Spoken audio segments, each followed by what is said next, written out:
What's going on, folks? My name is Adam Vora. Welcome to the Finding Purpose podcast. I just wanted to thank everybody for viewing my last episode and all the episodes prior. Obviously, engagement is very important. The likes, the follows, the reviews, they all add up so that we can continue to reach more people and have a positive impact to drive people towards their purpose. Today, I am lucky enough to have my friend Frankie Perez here on the podcast. Me and Frankie's paths crossed when we were working on the project we're currently working on, the Willow Gala on September 30th. That's going to be with the Carlos Rodon Foundation.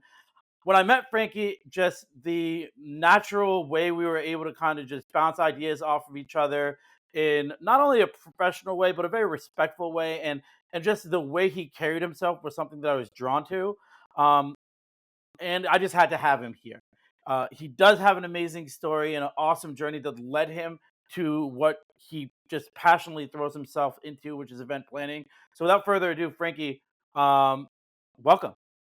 Yeah, that Adam, great intro again, and I appreciate you having me on, man. Looking forward to this event that we have going on in a few weeks. Yeah, man. It's cool watching the way that your mind works. When we did the walkthrough and you looked at the room, you visualize the event. It's almost like you were thinking way ahead in advance. I feel like that's not a skill set that is learned. It's something that is natural, and it's obviously something that you've honed throughout your life in whatever skill that you were committing yourself to. Um, Tell me about that early journey, like when like you kind of discovered just the way you look at things is different than the way others do. Well, I appreciate that. A lot of people don't notice that stuff. I take this very serious. I've been in this industry going on 17 years. I'm 35 now. I started when I was 19 as a dancer.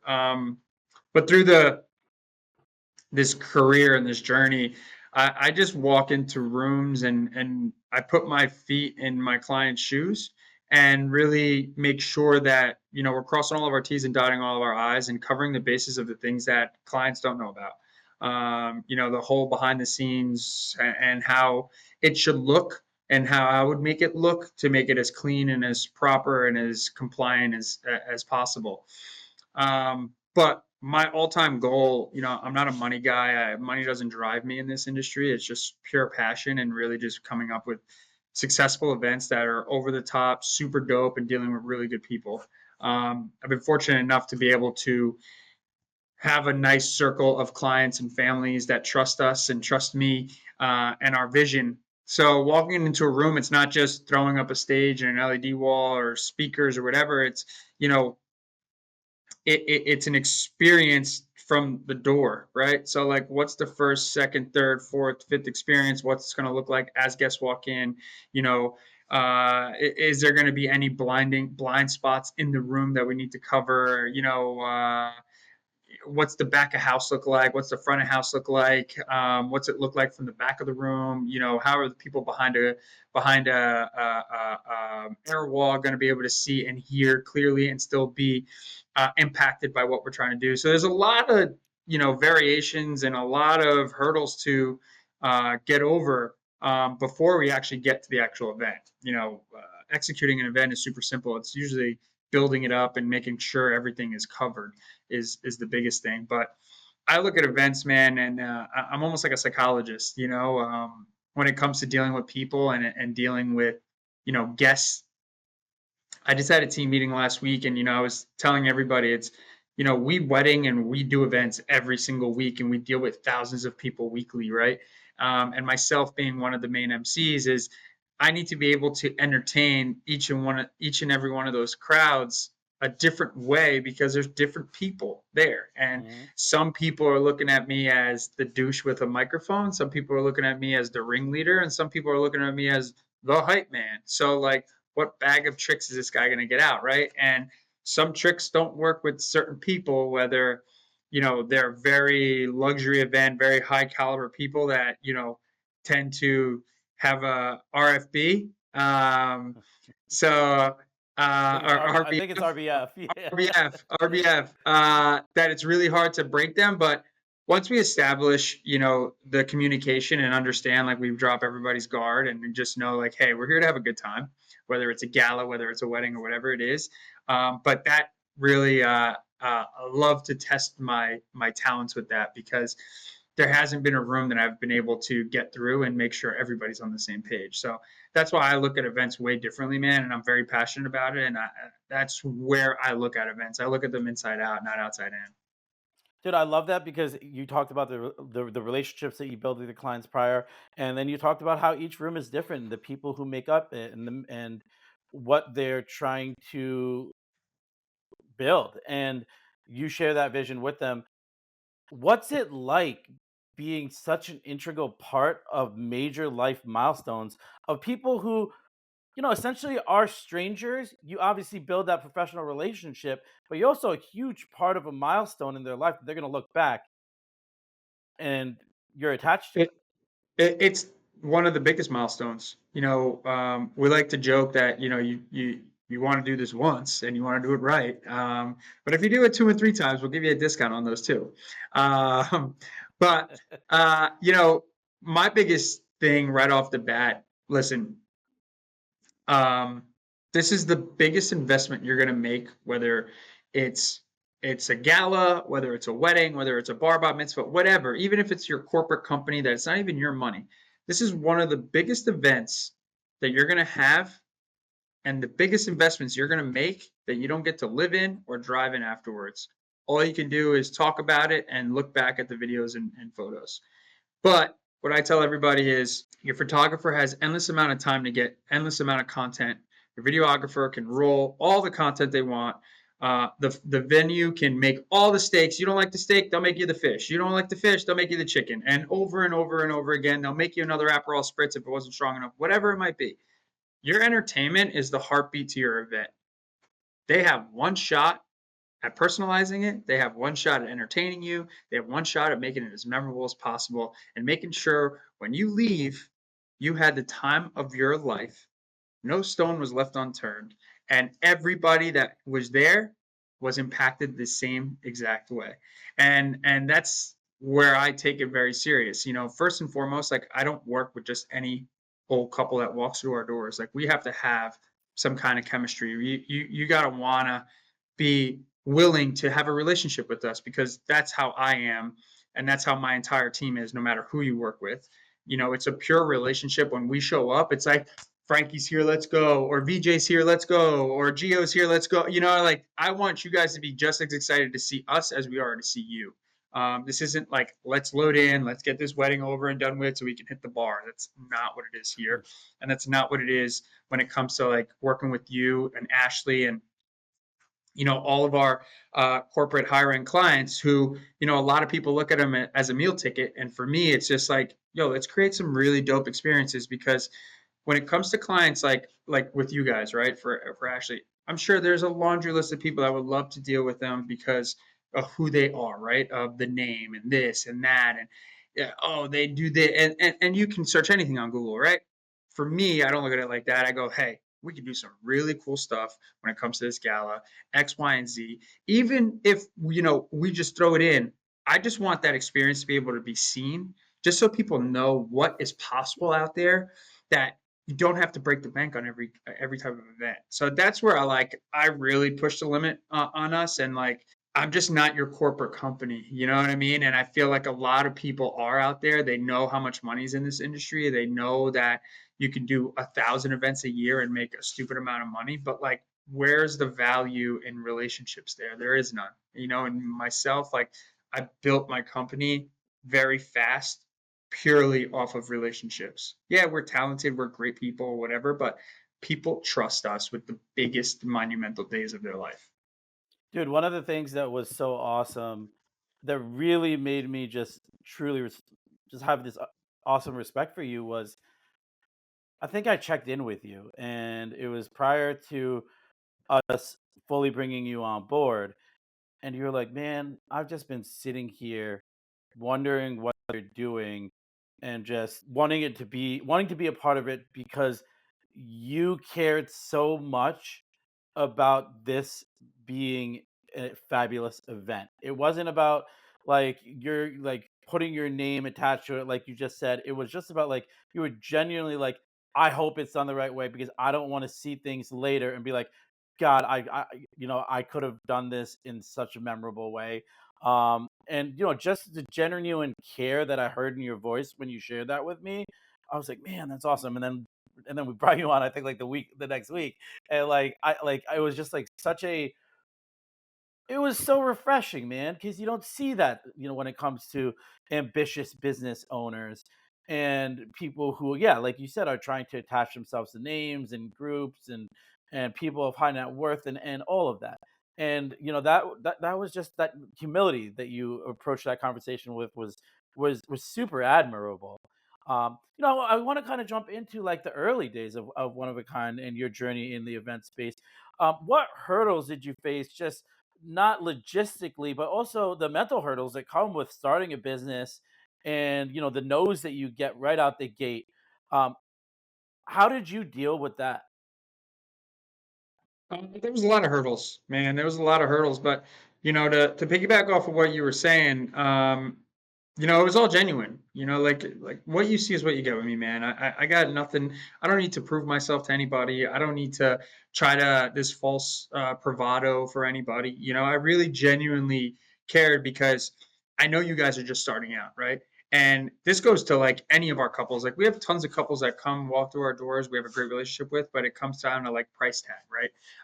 Their investment. They don't see the investment in their entertainment company. They rather see their investments elsewhere. And who are we to tell them what makes them tick? That's fine. If X, Y, and Z is more important to you than the people that are going to be, running your event from start to finish, completely cool. Let me show you why this investment is so important.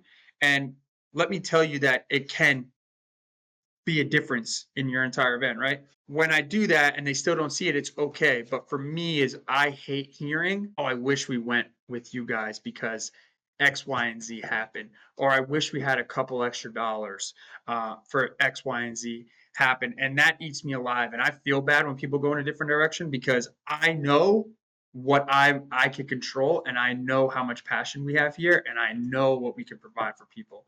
So when being the first one, like I'm working with another huge company out in Jersey right now that's doing their first big um, competition, thousands of people, this, that, and the third, and they're on a tight budget. But we're throwing in a lot of extra stuff because I see the value in the relationship and I see what it could be, and I would love to be part of that journey. I don't care if it costs me money.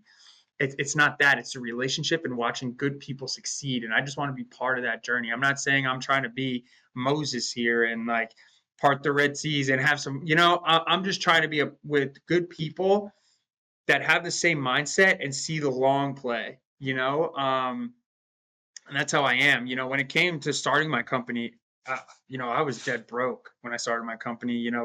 In a nutshell, I worked for a company starting at 19. I was a dancer. Then, me and my buddy were DJing, and my dad gave me my first investment off of like an eBay starter DJ kit. It was $1,600, and you know, my dad was always very hard on me. He's like, "Bro, just have fun with this. This isn't going to be your future. Just do your thing." And I paid him back in like a month. And he was like, "All right." And we were just doing bars and whatever. And then it slowly escalated to working with a company, signing a contract I couldn't get out of, and having to, work through that contract and learn how toxic and contracts, how negative they are, and being associated with a company that you didn't want to be associated with. You are who you associate yourself with. And there was a lot of negativity. There was a lot of drama, X, Y, and Z. And like when, half the staff is coming to me for consoling and not going to the bosses, it's like, dude, there's a problem here. Yeah. Um, so in the midst of all that, I was fighting at the same time, and with that contract where I thought was going to be my future, ended up being the worst decision of my life. But and put me in such a red negative zone that I had no money. I was working for my dollars, which I never had to do before in my life. I was always like a few weeks ahead. But I was also living my life at the time and fighting, making money, fighting this, that, and third. So when I started my company, thank God I was smart enough to make investments within equipment from the few years of big paydays. that when I started my company in red, I already had equipment to start it. Um, and the turning point for me was, um, I had a fight coming up, and it was 2 weeks before my fight, and this is the first time I ever had to fight for money. I never fought for money before in my life, but I knew I was going to make a couple $1,000 and I needed to fight. I wasn't in the UFC anymore. It was a regional fight. I had to sell tickets, and I had to fight for this money because it was going to get me ahead and pay off some debt that I had. And I tore my ACL that 2 weeks before, and I couldn't fight. But I was so broke that the next day I had a bar mitzvah for the company that I signed the contract with, Hmm. and I had to put 2 knee braces on and go do that bar mitzvah for the $600 so I can make that money because I was so fucking broke. And a few weeks later, I ended up going to orthopedic. I had no money, dude. And I had no health insurance. So I went to the orthopedic. Oh, we can, being that I was a fighter and he heard about me, I was, well known locally. He goes, oh, we'll give you a good rate. We'll get you back on your feet. Da, da, da, da, da. He says, oh, you can pay it off like a car payment. I said, great. And we made the appointment, this, that, and the third. We go into the surgical center and they said, no, you can't make payments. You have to pay it full right now. And it was like $10,000. I didn't have $10,000. Every single one of my credit cards was maxed out. I had maybe $200 in my bank account, and I'm just giving them cards and it's declining. And I went with my mom and my sister, and my mom's like, don't worry about it. I'll pay for it. You just pay me back. Da, da, da, da. And like the most embarrassing, lowest point of my life. And I'll never forget that day because that was the day that I said never again, never fucking again.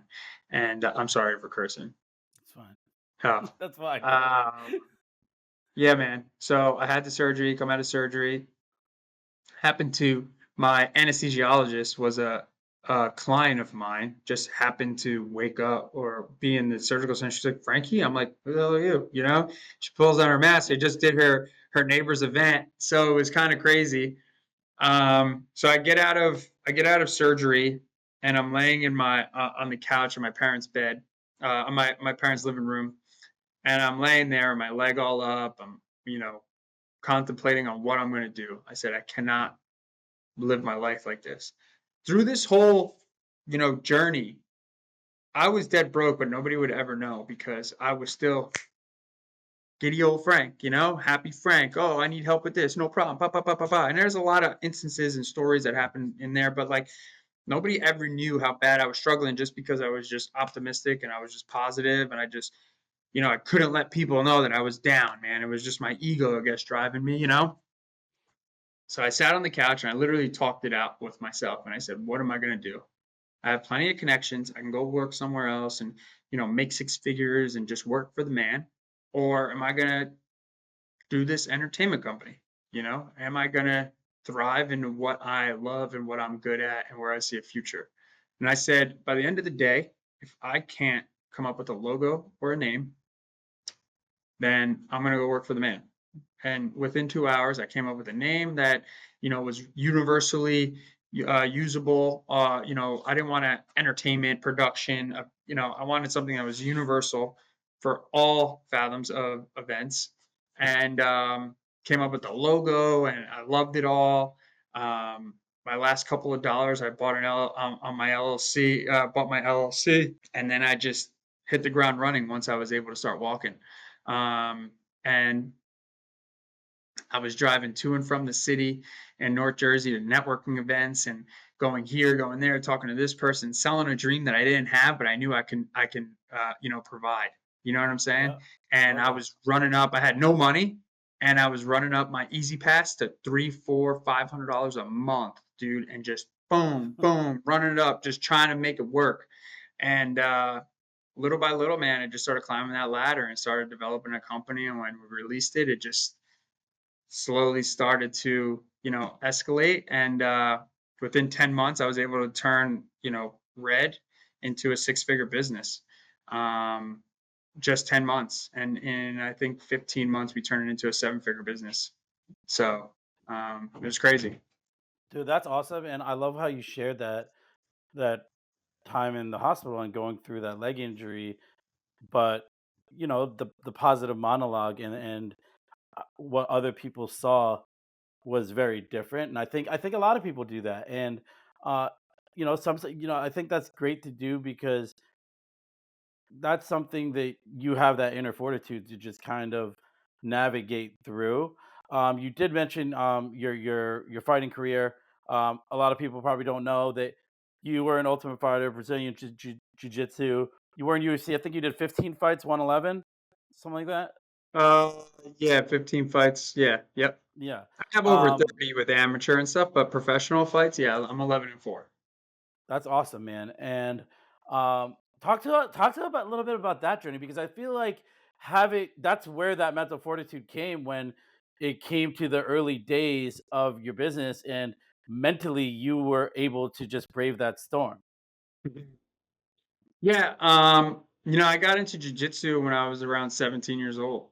And another thing, my dad didn't think it could turn into anything, and now like they're they have businesses that they live off of within the MMA industry, you know. Um, but yeah, it started off as jujitsu, and I went to a fight one night at the local college. Um, Fell in love with it there. Happened to be my future teammates that were fighting that night. Happened, we ended up being future teammates later on in life, and some of my best friends. Um, and I found a coach that night, and I was able to drive myself. So I didn't need my parents to drive me because I always signed up for wrestling. My parents never wanted me to wrestle. I wanted to box. They never let me box. So I said, "Yeah, I'm gonna go do jujitsu," and I signed up and I went every week. And I was working for my parents at the time, so I was making a little bit of making a little bit of money, and it slowly escalated to training for 2.5 years, and then I had my first amateur fight, something like that. I had my first amateur fight around like 19, 20, and then it just escalated from there. I was fighting almost every other month, if not every month, and jiu-jitsu tournaments. I was all over the place, fighting in Ohio, fought in New York. I was all over, and then turned pro, and I was just like a local celebrity when it came to like professional MMA, and then made it to the UFC. Who are some of the coolest fighters that you met along the way? I met a ton, who I'm Yeah. still friends with. Corey Anderson's one of my best friends, who is a Bellator light heavyweight champ right now. Frankie Edgar is like one of my all-time friends. I've known him since I was 17 years old. Hall of Famer, UFC champ. Eddie Alvarez, another one of my best friends who's fought all over the world. Um, but I mean, I have a laundry list of names: Edson Barbosa, Marlon Moraes.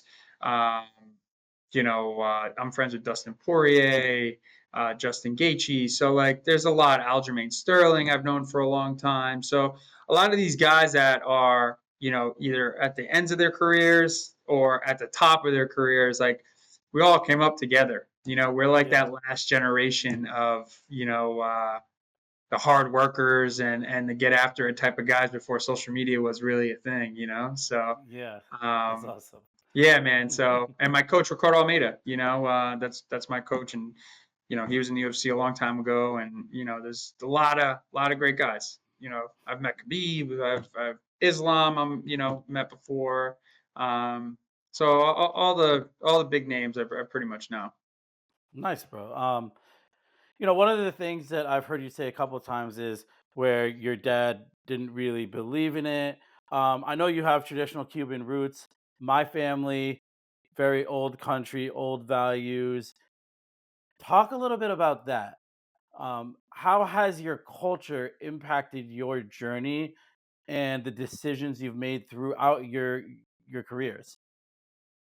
Yeah, I mean, listen, I came from, my parents gave me a great life growing up, for all my brothers and sisters, but my parents never had it easy, My parents started from the bottom. I mean, had one car, struggling, four kids, and they struggled for a long time. My dad was kind of like how, I learned from my dad, I guess that entrepreneurial, uh, uh, entrepreneurial etiquette, I guess, where he was just throwing shit at a wall and trying to make it work, and it would work, and then it would die out, and work, and work, and it would die out. From the stories that I hear from my parents, it's they struggled so hard for so long, and then finally they got a break with the courier service.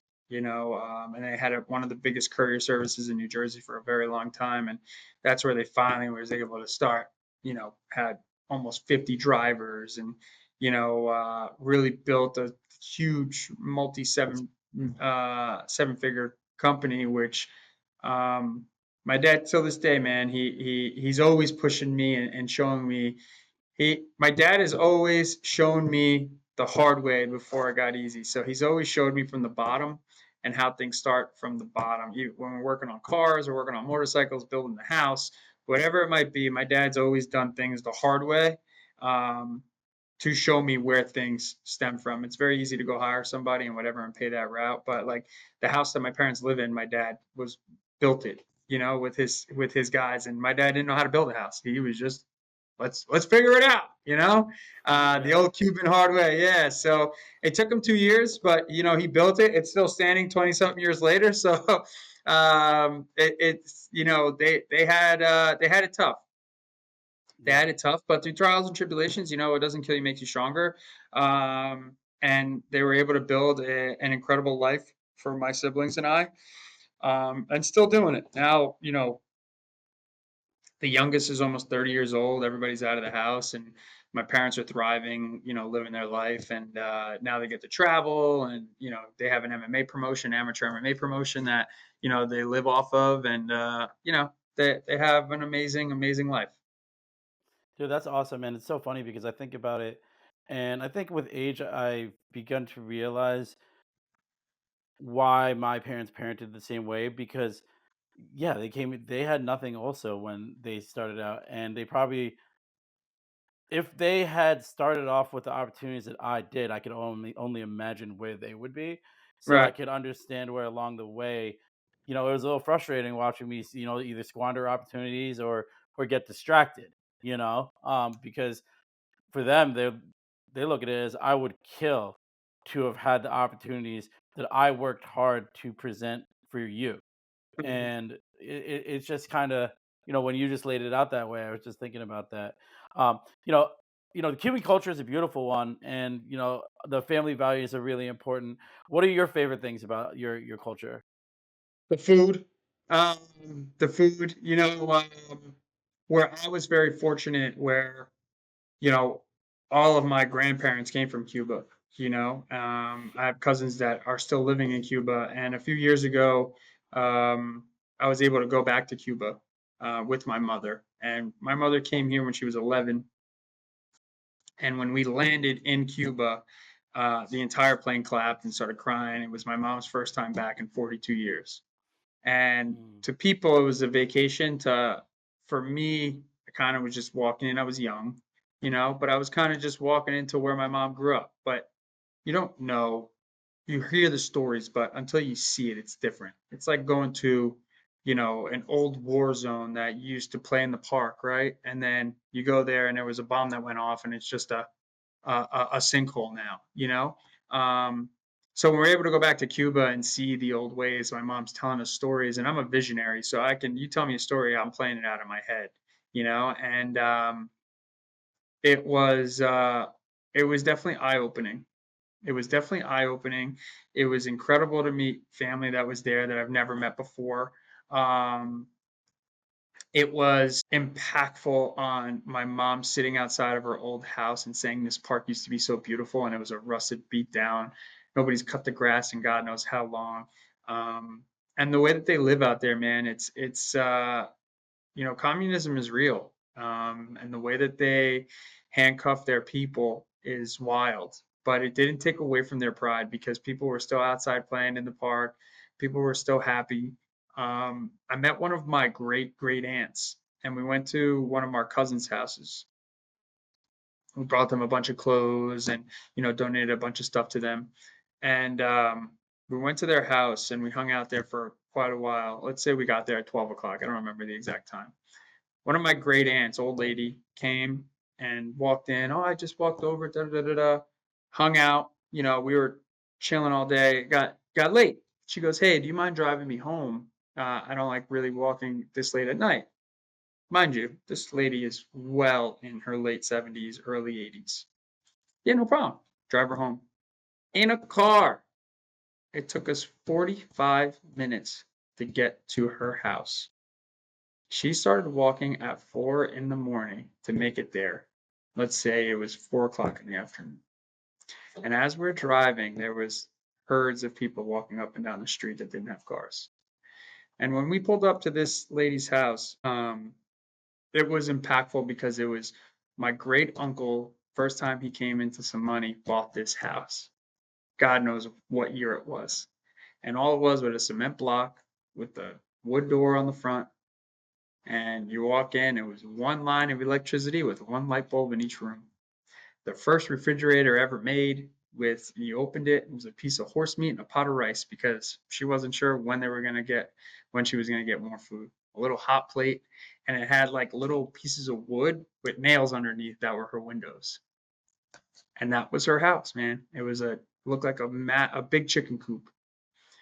And she was the happiest lady you could ever meet, man. And that's to put it in perspective for life for me.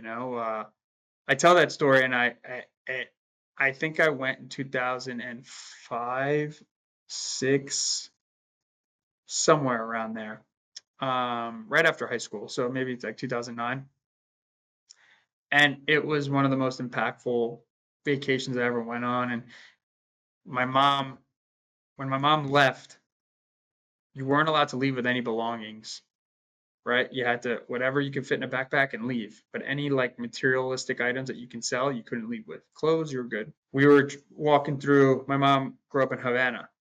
We were walking through this town, and my mom remembers everything like it was yesterday. And she says when she was leaving, the police came to the house and started checking off all the things that were in the house that they knew. And there was a pair of roller skates that were missing. And she remembers having given it to her friend to borrow. So she had to run to her friend's house. And as she was running to her friend's house, she saw her grandmother on her balcony at her house. And she, till this, my mom told her, man, it gets emotional. My mom said she didn't know that was going to be the last time she ever saw her. And it was like the craziest story, man, because like while I'm looking at this balcony, I see this old lady saying bye. And we don't realize how precious life is, but we don't realize how good we have it here. In these third world countries or communist countries that where are beautiful to visit, but nobody really knows what people actually go through, and people don't realize how much shit we don't fucking need to live our lives. You know what I'm saying? Hmm. So that was like a real impactful vacation, but really understood the Cuban culture and like what my mother went through when she was a kid and stuff like that. Listen, it wasn't all bad, right? I mean, but that transition in life was wild. She was an 11-year-old girl coming into the States, not speaking no English, moving to Union City and learning from there. So Yeah, crazy. that was probably one of the most beautiful stories anyone's ever said on this podcast. First of all, and like that's so powerful, man. Like because of the underlying sense of gratitude that it instills in you, in everything that you do. Um, now you have your own family. And I met your beautiful son and I've met your wife. What do you do as a father to make sure that he also shares that underlying self-gratitude, that importance of hard work? I mean, I get it. He's actually like 2, right? It was a But year and I a half. but these are probably things you think about. Mm-hmm. Um, how do you approach fatherhood? They're getting emotional on this shit. Fuck you, Adam. Sorry, buddy. Uh, it was just such a beautiful story, and it was Fatherhood has been the best decision of my entire life. Listen, I'm like any other man. I'm nothing special. I'm just not a man that's afraid to speak my emotions or be emotional or be vulnerable. Because I feel like too many people are, and I hate the people that say, "Oh, vulnerable people are just weak people," and I don't feel the need to be guarded at all because if you know how I feel, then you know how to embrace me or separate from me, you know? But being a father has been the best decision of my life. Listen, I'm like any other man in his 20s. I live my life. I've traveled the world. I've been with girls. I've partied. I've done what there is to be done 10 times over. Um, but waking up and seeing my kid every day is the coolest thing ever. You know, there's two things I try to do every single day, and I try to be there. When my kid wakes up and when my kid goes to bed. Anything else is just a cherry on the top. So, I'm in my office every day, just, running my team or trying to come up with new business and whatnot. But those are the two things that I try to do every single day: brush my teeth with my kid. And either if I don't put him to bed, then I try to hang out with him and play with him until, it's time to go to bed. And, obviously he's only a year and a half. So I'm really not teaching him much right now. I mean, he's just spitting up food or, we're He's probably wrestling teaching around the you more. house. Yeah. So, but when we do stuff, he's starting to be very self-sufficient, and he has a little bit of that Taurus stubborn personality. He likes to do stuff on his own. So where one thing I am teaching him right now is like when we're at the playground, like I have him climbing stuff and he's got to finish it. So that's just one thing that he has no idea what he's doing. But if I help him, put my hand under his ass, if I help him a little bit, he tries to finish it. If I don't try to help him, he tries to, go down and go somewhere else, which some people are like, bro, what are you doing? And I'm like, no, he's just got to finish it. It's just what it is. Anything you start, you got to finish. And that's why I just try to tell my kids, as small as the playground, if we're starting to climb something, listen, I might help you all the way, but you're going to finish this. You're going to learn because one day you're going to be able to do this by yourself. And sure enough, he does a lot of stuff by himself. He climbs by himself. He does a lot of things very sufficient now, and it's crazy. He's only a year and a half. He's babbling. He's talking a ton of words, and he's very active. So just one thing when it comes to me being a parent now, which is crazy. Still, I wake up every day and my wife and I look at each other like, yeah, we're mom and dad. Like, what? It's the greatest gift ever. But I just try to be there for my kid, man. Right now, I just try to be around him and just, when I'm with him, not be on my phone and be present. One of my buddies told me, he's like, bro, never walk in your house on the phone. Try never to walk in your house on the phone. Now, mind you, it's very hard to do that, but I make sure every time I try to walk in my house, my phone's on do not disturb and it's in my back pocket. And I try to, like, when I see him, like first time he sees me, it's face to face, eyes to eyes. It's not me looking up from my phone. So those are some big key aspects now. But as he grows up, I'm sure there'll be more, and I'll be able to answer this in more depth. But right now, I'm just trying to be as present as possible, just trying to be there for him, trying to play as much as I can with him. And it's the most gratifying thing ever. Are you the eldest of all the children? I'm in the middle. You're in the middle. So Yeah. he's not your mom's first grandkid. No, I have a niece and a nephew. You have a niece and nephew. Yeah. Um, how beautiful has it been to see your mom with her grandchildren? I mean, you're telling that rousing story about your mom. Now she's a grandmother. Um, how like how much does it mean to you to be able to give that to your mom? It's the best. Um, you know, Being in a Latin family, it's everybody's very emotional, very passionate people, right? Um, you know, if you're not around Spanish people or any type of Latin culture, it's hard to understand that. But even in sports or whatever, you go to a soccer game and Latin people are just very passionate people. And that's like my family as well. Like, we're passionate when we hate you, we're passionate when we love you, we're good lovers, like all this, we're just passionate in anything that we do.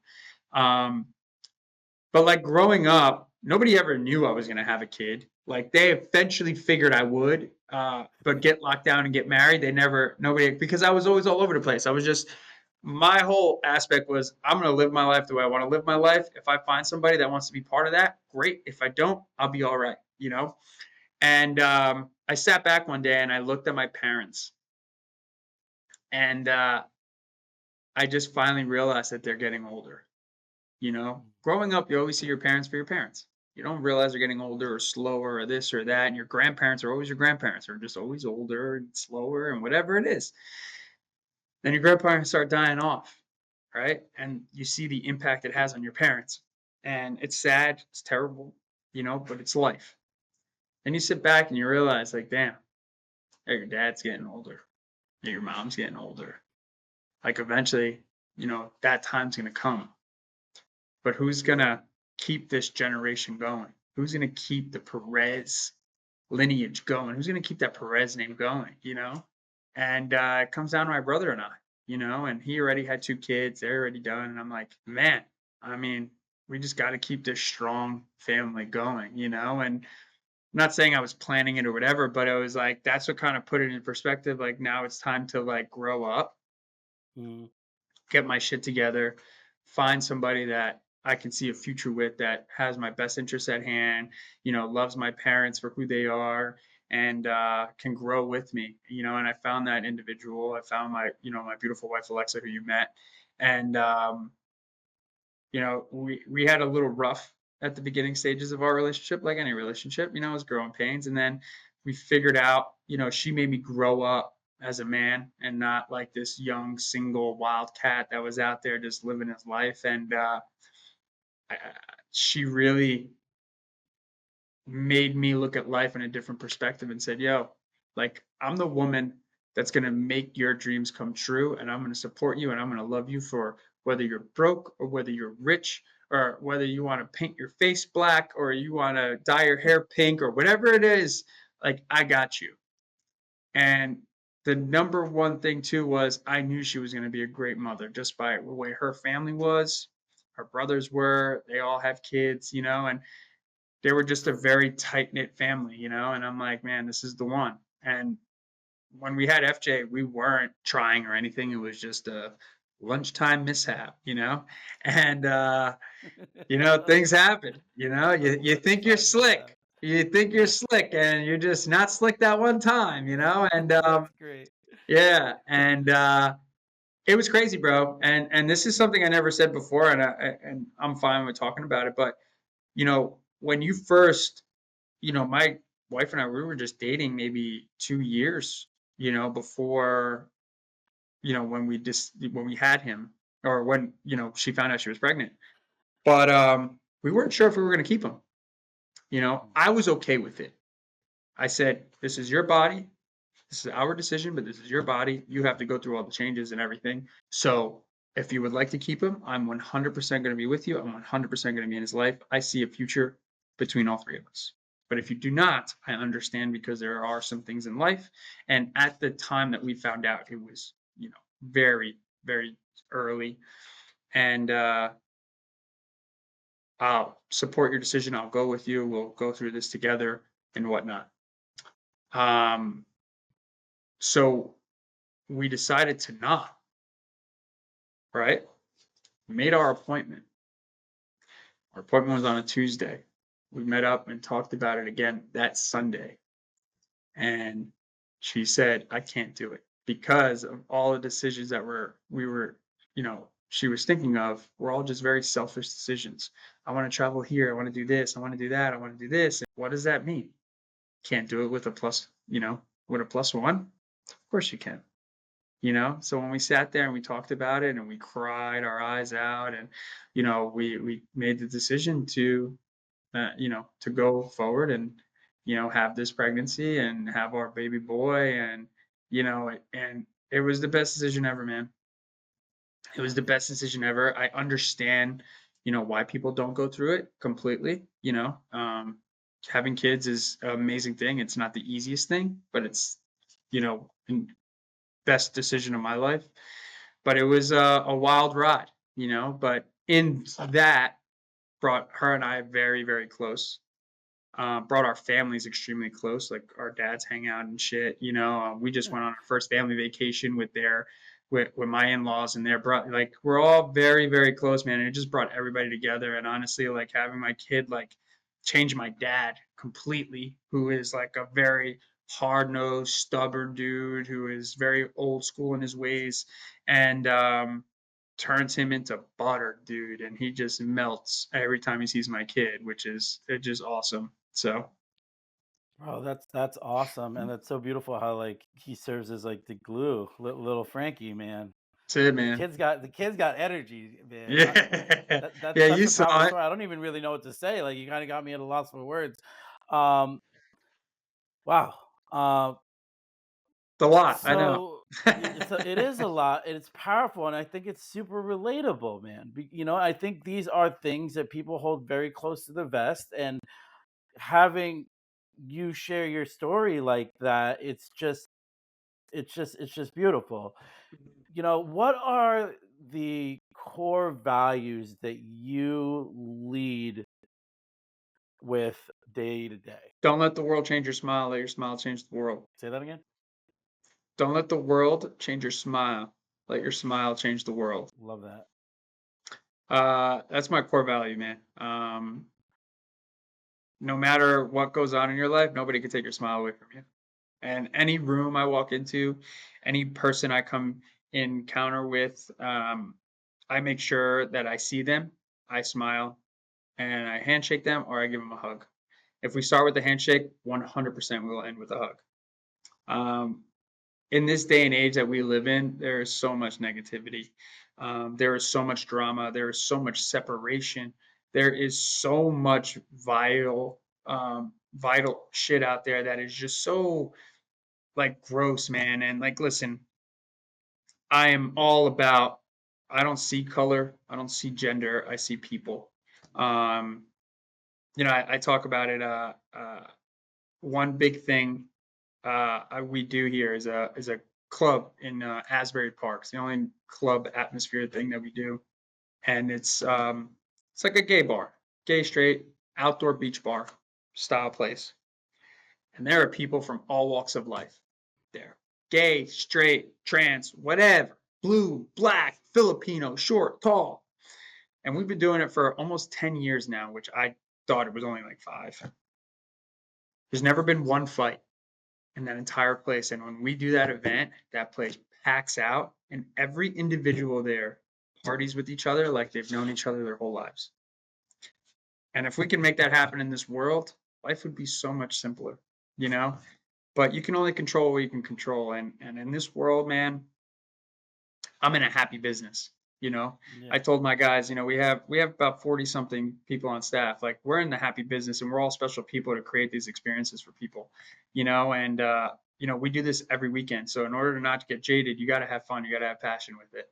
So my biggest moral is that, don't let the world change your smile, let your smile change the world. And right now, the world can change your smile very easily, and can make it toxic, and can make you feel a certain type of way towards somebody just because you saw an Instagram post or a podcast or a YouTube video or whatever it is. So I think the world needs to see people a little bit more. And when I go through a drive-through, I make sure I say hello, good morning, how are you? Talk to them at the window. Just because like that person's working probably minimum wage, sees 1,000 people a day. Yeah, you're doing amazing. Thank you so much. You know what I mean? Yep. Or I pay for the person behind me for whatever. Like I said, I'm not saying I'm doing God's work here, but when I go to eat, I'm going to have a relationship with my waiter or waitress because they're doing their job. But I'm going to make sure that they have fun experience, just like I'm having a fun experience, just to bring some light into their life. Somebody walking down the street, hey, what's up? Good morning. How are you? They look at you. Oh, that got money? Like, no, it's just, hey, man, good Yeah, morning. dude, How are I you? see. You know? You know, I- yeah, absolutely, man. I mean, I think that's why we connected very well because I'm like the same way. And for me, I look at it as being kind doesn't cost a thing. Nothing. Being a person to another human being doesn't cost a thing, and it really irritates me when other people treat people how they wouldn't want to be treated because I always ask myself, I don't know what happened earlier on in this guy's day. Their wife could have found out they had cancer. Their Mhm. dog could have died. Their child might be in the hospital. So just because someone treats me in a way that maybe I wouldn't treat them, even then I'll give them the benefit of the doubt because I don't know what they're going through, and everyone's going through it. And you alluded to it earlier on in the conversation when you were going through a hard time. You still treated people with how you always did because you weren't going to let that spoil your shine. Man, listen, I really appreciate just the level of vulnerability that you displayed here in this conversation, and just I'm really appreciative of you trusting me to open up that way. I don't want to take too much more of your time, but I do want to ask you, what advice would you give to someone who's lost and is on their journey to finding purpose? Uh, some advice, man. It's never too late. It's very broad, but it's never too late to start. I use the example of Sam Walton. You know who Sam Walton is? The Walmart. Walmart, Sam's Club. Sam Walton started at 45 years old and built Walmart and Sam's Club to what it was. Jeff Bezos was also older when he started making it. There's a lot of guys out there, and I feel like in the world that we live in, there's a lot of get rich quick schemes. And obviously, my generation, not that I'm only 35, but the generation when social media started, it wasn't a money making thing. Like nobody really knew how to have a handle on social media. So we had to learn it just through hard work and getting in people's faces and whatnot. But now it's so easy to become a millionaire. Like people talk about $1 million like it's a buck now. You know, Still trying to figure that out too. Um, but in this day and age, like materialistic items hold such a strong core value to some people. And if they realize that those materialistic items are nothing and all you can live with is really your morals and yourself, you're good with that. You have to be able to look in the mirror and be okay with yourself. Forget about the fucking fancy cars, the Rolexes, the fancy clothes, this, that, and the third. Those are cool materialistic items that hold about this much happiness in your life because once you put a few miles on it or get your first scratch or, that shirt doesn't come out just as fresh, that's it. You go and buy a new one, you're over it. But who you are and okay with and who you're dealing with and what you have going on in your life, building a family, having kids, having that, supportive wife or husband, whoever it might be, partner, you have to be okay with looking in the mirror and being okay with yourself. And that's the biggest thing, man. Like I can look in the mirror and know like, yo, I did what I could today and I'm cool with it. I'm not a big fancy guy. I wear normal clothes. I wear black every single day and I wear normal sneakers and I have an updated car from what I, usually have only because my wife was like, you're not driving him in that beater anymore. Um, but I've driven the same car for 13 years that's got 200,000 miles on it. You know what I mean? Like I don't need this materialistic items. And I think the world that we live in is so lost and is so lost in this materialistic lifestyle that, for instance, Ashley, perfect example, the Willow Foundation. What is that for? The People Rodon that can't, Foundation. Yeah. yeah, the Rodon Foundation, the Willow Grant. What is that for? A grant to help women that can't afford IVF that want to have babies, right? That can't have babies, so they support, right? They pay the grant. I have one of my best friends that spent almost $100,000 in multiple IVF treatments, etc., and went through the whirlwind of stuff in order to have their baby. Now they have, Giuseppe is healthy finally, and there are plenty of people out there with no support, on drugs, in a real bad situation that can keep popping kids out left and right. But the Willow Grant and Ashley and Carlos are doing something special to be able to help people that are hardworking individuals but can't afford those special treatments to be able to grow their family. And that's the stuff that we need to be around. And that's the stuff that people need to realize that are the special things in life. You can buy endless amount of cars, man. You can buy the biggest house ever. But what's the point of all that if you can't be happy with yourself or you can't support your own families? Some people would give up relationships with their family in order to go buy a jet or go out with the boys and do all this shit, and life's too short for that, man. Life's too short. And one thing I learned a few weeks ago, you could probably do this yourself, and I made all my staff do it. write on a piece of tape 1 to 100 on a piece of tape. You can do this on your own. You don't have to do it right now. It's going to take you some time. Um, and when you have that piece of tape in front of you, and this is for anybody watching and listening, you do this at your house. I have it on my desk. Everybody here has one. And they say the average male lives to about 75 years old. The average woman lived to about 81 for obvious reasons, you know? Mhm. Um, so if you're male or female or trans, whoever you identify as, for me, I'm a man.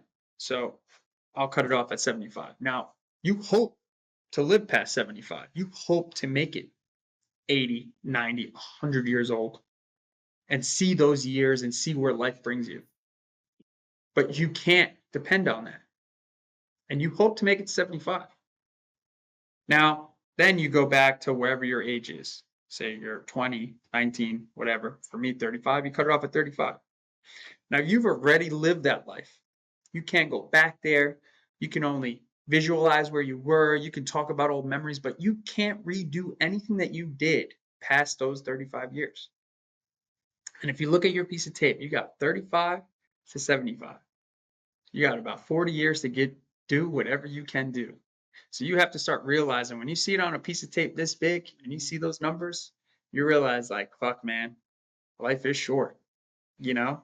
So when I learned about life and mentality and really what is passion and what's important to me, I really looked at life in a whole different light, man. I used to schedule my life out, and I needed to be a millionaire by here and this, that, and a third, da, da, da, da. And what would happen is I wouldn't hit those checkpoints, and I'd be 10 times extra depressed because I think I Mhm. failed, and I think everybody's watching me and watching me fail, but realizing that people actually look at me for motivation, and people look up to me for whatever reason, just because I'm real and I'm honest, and it's okay to fail. Yep. You got to fail to learn. So when I looked at that piece of tape and I said, fuck, man, life is short. And, you just got to make every day count. And that's like the biggest thing is making every day count. And it's never too late to start. I didn't get my feet under me till I was 30 years old, and I have a thriving business, thank God, with incredible team and, a great family at home. But I didn't start till I was 30 years old. I was doing shit, but where I Yeah. really understood life and where I needed to get to was 30 years old. Dude, I love that, man. Dude, I admire you so much, and I'm really excited to grow this relationship and friendship, and God bless you, man. I would love for you to tell my audience how they can reach you, and if you want to plug the gala, you can. You are the hype Yeah. man, or I Yeah, can. yeah. Yeah, you can find me on social media. I honestly, I stopped posting for a few years, but I just started recently posting again. I'm going to start posting some new content at Team Frankie Perez on socials. Team as in Team Frankie Perez, and then yeah, you guys got to come out to the Willow Gala, man. I'll be your host, talking to you about all the ins and the outs about the Rodon Foundation. My man Adam will be in the building. We have a cool couple of tricks coming at you. If you don't have a ticket, get one. All right. Tell your friends. Tell two. Let them all know. But Adam, you're the man, bro. I think Appreciate it. the way the world works is people are supposed to align when they're supposed to align, and God has a mission in life, and He has a plan, and people are supposed to align when they're supposed to, and things are supposed to happen when they're supposed to. So I think this is all meant to be. Yeah, man. I appreciate you, and look forward to seeing you on September 30th, man.